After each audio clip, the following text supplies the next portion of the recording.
Madam आपको साहब बुला रहे हैं। Please be seated. आप संजय को लगभग कितने समय से जानती हैं? मैं उनसे 1 साल पहले ही मिली थी। यहाँ सिम्बोयसिस में मैं पीजी करने आई थी, तभी उनसे मिली थी। तो तब से आप लोग साथ में, I mean living together? Yes, पर हम शादी करने ही वाले थे। वो मुझे बैंगलोर ले जाकर अपने पेरेंट्स से मिलवाने वाले थे, लेकिन फिर ये एक्सीडेंट। और आपके पेरेंट्स? संजय से मेरे रिश्ते की बात सुनकर उन्होंने मुझे छोड़ दिया। अब वो कनाडा में सेटल्ड है।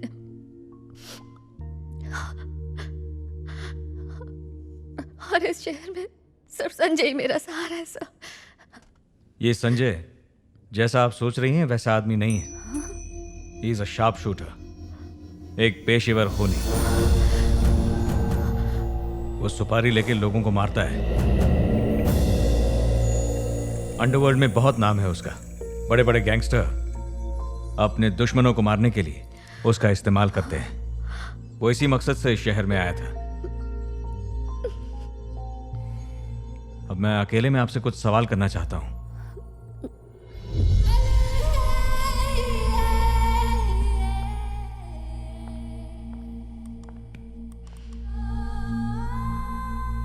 आमतौर पर ऐसे लोग अपना काम निपटाने के बाद उस शहर में दोबारा नजर नहीं आते। इसलिए काफी समय तक हमें संजय पर शक नहीं हुआ था। उसने अपना ही रूल तोड़ दिया।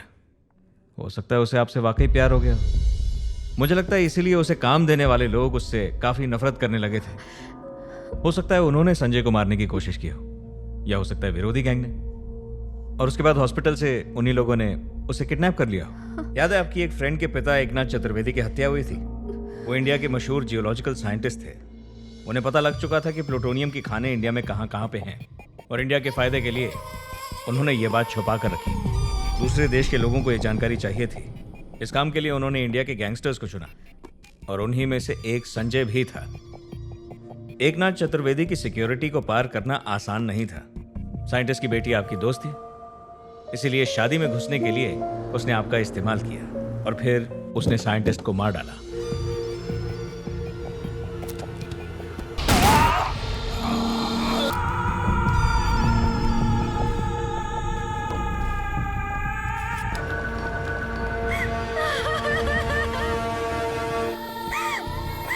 किस गैंग तक ये सीक्रेट इंफॉर्मेशन पहुंची है, कौन कौन से देश इन्वॉल्व्ड हैं, वही पता कर रहे हैं। किसने संजय पे गोली चलाई, किसने उसे किडनैप किया है, मैं इस बारे में पुख्ता तौर पर नहीं कह सकता हूं, और ना ही तुम कुछ जानते हो। इस केस में हमारी सबसे बड़ी गवाह आप ही हैं हिमा। देखिए, मैं समझता हूं कि आप बहुत भोली हैं और आपको इस केस में फंसाया गया है। इसीलिए मैंने फैसला किया है मैं आपकी हर मुमकिन मदद करूंगा, और आप खतरे में भी हैं। वैसे मैं आप ही के शहर का हूं। अब देखिए, संजय जिए या मरे, आपके लिए तो खतरा है ही। वो लोग आपको ढूंढेंगे जरूर, इसलिए आप यहां नहीं रह सकती। अपने किसी भी कांटेक्ट को बताए बिना ये शहर छोड़ना होगा। आप दोबारा लौट कर नहीं आ सकती।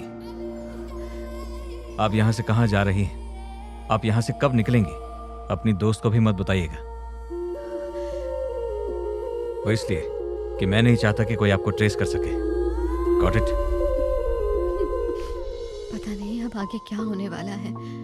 मुझे कुछ समझ में नहीं आ रहा कि ऐसे हालात में क्या करूं। आप आदि के पापा से बात क्यों नहीं करती? चुप कर। जब देखो आदि के पापा की रट लगाती है। तुम्हें याद नहीं, डॉक्टर मालिनी की बेइज्जती की, उसी की वजह से ये सब झमेला हुआ है। इतनी सी बात समझ नहीं आती।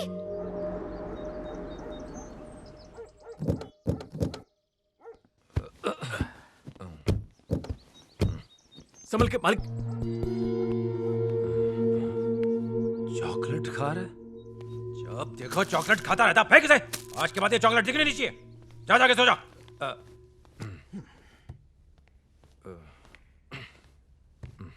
आज किस लिए पीकर आया है? पता नहीं कौन सा पहाड़ टूट गया है इस पर। अरे मुझ पे कौन सा पहाड़ टूटेगा? और ये गोरा रंग और ये गिटर पिटर इंग्लिश से बाज कर फिसलने वाला है क्या? बड़ी आई। और मुझे इस नौटंकी से कोई फर्क नहीं पड़ता। अच्छा उसका पति वापस आ गया। और आ गया तो मेरी बला से। साथ रहे साथ मरे, दोनों साथ में कुछ भी करे, इससे मुझे क्या? आज मेरा पीने का मन किया तो पी लिया, बात खत्म। फिर पीऊंगा।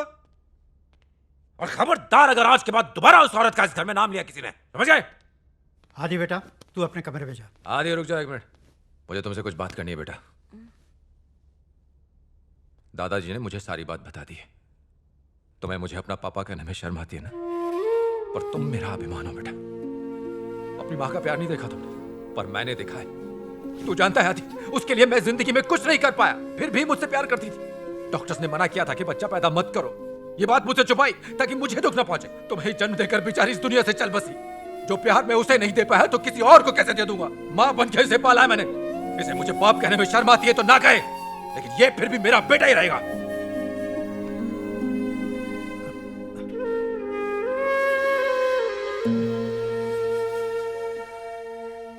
इतने सालों तक उसने तुम्हें ढूंढने की कोशिश नहीं की, इसकी कोई तो वजह होगी। शायद तुम शहर छोड़कर चली गई थी इसीलिए। नहीं, तो फिर? वो अब तक जेल में था। ओह, तो ये भी तो हो सकता है कि वो जिंदगी की एक नई शुरुआत करना चाहता हो। उससे मुझे कोई फर्क नहीं पड़ता। मैं बस ये चाहती हूँ कि मुझे और शिवानी को लीगल प्रोटेक्शन मिले। कानूनी तौर पर देखा जाए तो ना तुम उसकी पत्नी हो ना वो तुम्हारा पति है। इस तरह उसका तुम पर कोई हक नहीं। हाँ, लेकिन आगे चलकर वो शिवानी के लिए क्लेम कर सकता है, और जब वो नौबत आएगी तब उसका जवाब भी दे देंगे, है ना बेटा?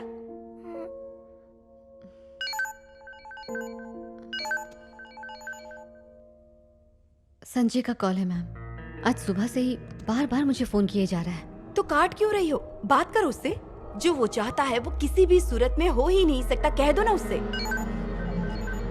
फिर से उसी का फोन है ना, उठाओ और बात करो।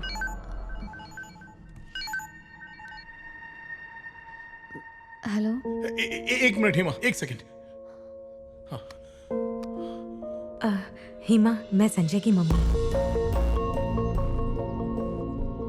प्लीज बेटा, गुस्सा थूक दो और घर आ जाओ। हेमा, मैं संजय का पापा बोल रहा हूँ। हम सब तुम्हारा इंतजार कर रहे हैं। मेरी बात मानो, जल्दी घर आ जाओ बेटी। कब से मुझे टॉर्चर कर रहे हैं, बात नहीं करनी फिर भी पीछे पड़े हैं। वो तुम्हें इमोशनली ब्लैकमेल कर रहा है। वो अच्छी तरह से जानता है कि तुम अकेली हो, इसलिए इस बात का फायदा उठा रहा है। इससे बचने का एक ही रास्ता है। अच्छा होगा कि तुम शादी कर लो। एक बार शादी हो गई तो ना वो तुम्हें फोन करेगा और ना ही इस तरह दिन रात तुम्हें तंग कर पाएगा। कोई जरूरत नहीं। वैसे भी ये सब जानने के बाद मुझसे कोई भी शादी करने के लिए तैयार नहीं होगा। अच्छा, क्यों नहीं तैयार होगा? अगर मैं बता दूं तो? बकवास मत करो। वैसे भी मैं अपनी मुश्किलें किसी और के सिर पर नहीं डालना चाहती। और अगर कोई इंसान खुद ही लेने के लिए तैयार हो तो? थप्पड़ दूंगी बकवास की तो। आंटी एक इंसान है, मेरे फ्रेंड आदि के पापा। मम्मी को पसंद भी करते हैं और सब जानते भी हैं। वैसे शिवानी बिल्कुल सही कह रही है। एक बार शादी हो गई तो सब ठीक हो जाएगा। तुम सेफ रहोगी। अब तुम शुरू मत हो जाओ। जिसे देखो भाग कर भाग। क्यों मामा, पापा में कोई खराबी है क्या? जाओ अपने कमरे में पढ़ाई करो। जो मन में आया बक देती है। हिमा, एक बार ठंडे दिमाग से सोचो। वो आदमी पहली जिंदगी में कम प्रॉब्लम नहीं है, और प्रॉब्लम्स बढ़ा के दिमाग खराब करूं?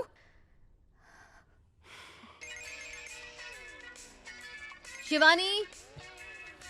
क्या हुआ मम्मी? आदि और उसके दादाजी आए हैं। बेटी, ये मत समझना कि तुम्हारी मजबूरी का फायदा उठा रहा हूँ। ना ही तुम पर तरस खाकर तुम्हारी मदद कर रहा हूँ। इस शादी के होने में सिर्फ मेरी इच्छा ही नहीं बल्कि मेरा स्वार्थ भी जुड़ा है। एक बेटे के अलावा हमेशा से चाहता था कि तुम जैसी कोई बेटी हो। हालात ऐसे हो गए कि आज मुझे खुद यहाँ आना पड़ा। मैं आपकी बात समझती हूँ, पर अब दोबारा शादी करना, किसी के साथ रहना, अब इन बातों को सोचना बहुत मुश्किल है। मेरी बेटी और इसका भविष्य, अब यही मेरे जीवन का मकसद है। अगर तुम्हें इसके भविष्य की इतनी चिंता है तो तुम्हें नहीं लगता कि शिवानी के लिए तुम्हें शादी कर लेनी चाहिए? भास्कर इसे बेटी जैसे प्यार करता है। शिवानी भी उसे उतना ही चाहती है। मैं ये सब जानती हूँ अंकल, पर ये संभव नहीं है। ठीक है, हर बाप अपने बच्चों की कमजोरियों और जरूरतों को समझता है। सिर्फ 10वीं क्लास तक पढ़ा है वो, बिना संस्कारों के लफंगों की तरह जी रहा है। ये मेरी भूल थी कि मैं तुम जैसी पढ़ी लिखी लड़की से रिश्ता जोड़ने चला आया। I am sorry. अरे रे, ऐसी बात बिल्कुल नहीं है अंकल। मैंने इन सब बातों की वजह से मना नहीं किया। मैं अब शादी ही नहीं करना चाहती। प्लीज समझने की कोशिश कीजिए। ठीक है, जैसी तुम्हारी मर्जी। अब मैं चलता हूँ। चलो आदि।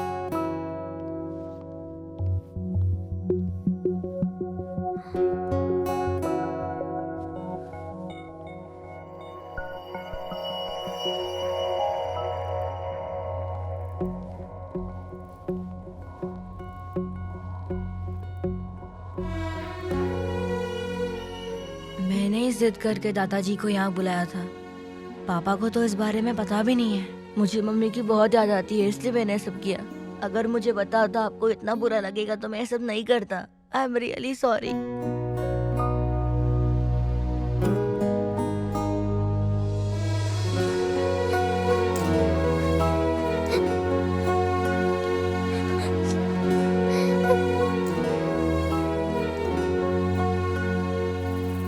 आदि मम्मी मान गई। मम्मी ने शादी के लिए हाँ कह दिया। Wow super. दादाजी को बताते हैं, चलो।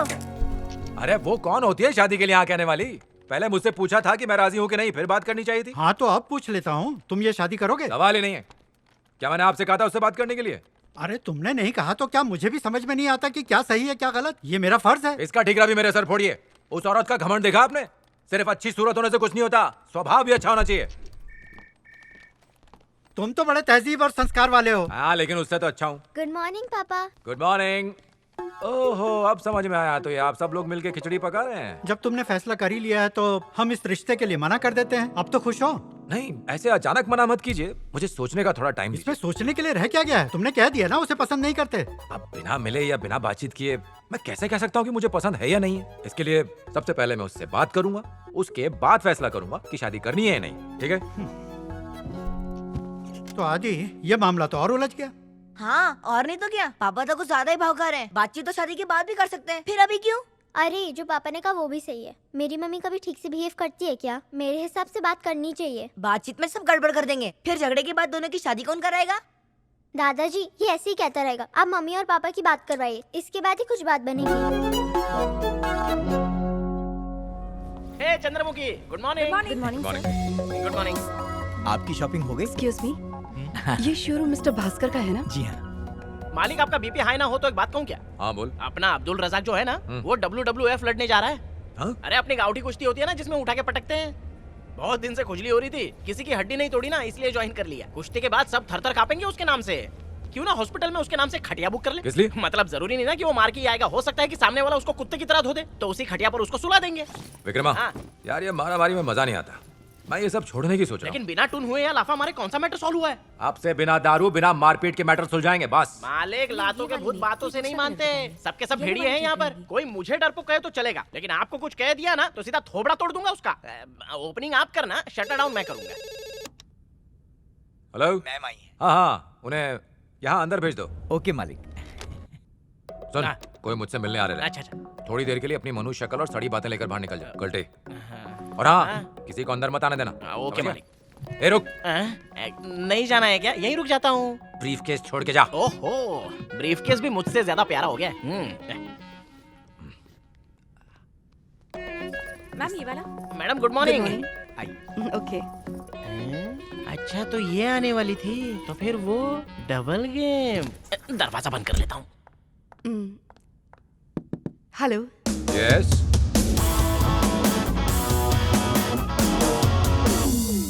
सॉरी, वो सब मैंने जानबूझकर नहीं किया। देखिए मैं यहाँ ये सारी बातें करने बिल्कुल भी नहीं आई।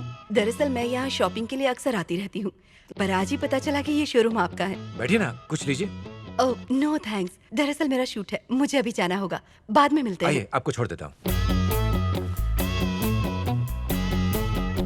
आपसे फिर से मिलने का मौका मिला, इस बात की मुझे बहुत खुशी है। आराम